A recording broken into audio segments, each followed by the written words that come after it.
Well, hello, house church leaders. This is October 24th, Monday morning. As you can see, I'm coming to you from my backyard, enjoying this fall wonderland that we are a part of. Of course, that is not my house in the background. That is the shed where we keep all kinds of interesting things like lawnmowers, rakes, and hose. Anyway, hope you guys are having a wonderful Monday morning.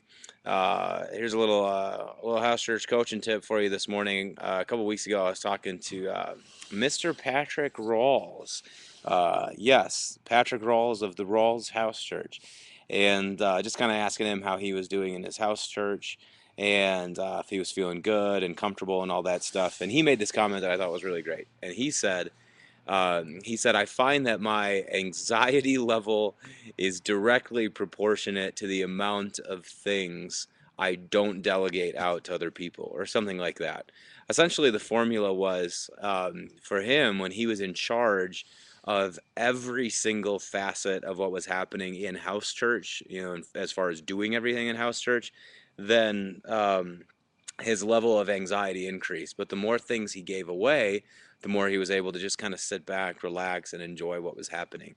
And I just think that that's a really great principle to employ. I mean, at some point, um, if you just do everything in house church, then the house church is essentially just you and all of your special talents and your wonderful personality. But what you want to try to do is cultivate this kind of ethos where everybody participates, everybody jumps in, and people lead different things. And what's beautiful about that is that if you get different people to lead portions of the gathering, in some ways, what that does is it instills the order of the gathering deep within them. I mean, on some level, what we're trying to teach people to do is what does it look like when you gather in Christian community? And if you let them lead different pieces of it, it's going to help them do that. It's going to take a lot of the anxiety off of you. And in all honesty, it actually helps the body of Christ be the body of Christ. And Paul, I think it's First Corinthians, he says, when you guys get together, he says, every one of you has a hymn or a word of instruction or blah, blah, blah, all these things. He's like, all these things must be done.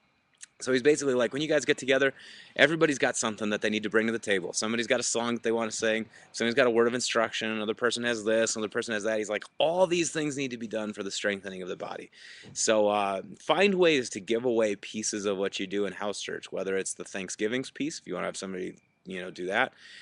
Whether it's the Lectio Divina piece, if you want somebody lead communion, I mean, whatever it is, start leading your people and how to lead pieces of it. And I think that that sort of communal vibe that you're wanting to cultivate will just increase. So that's my little tip for you. And I kept it to 3 minutes. Couple administrative things for you.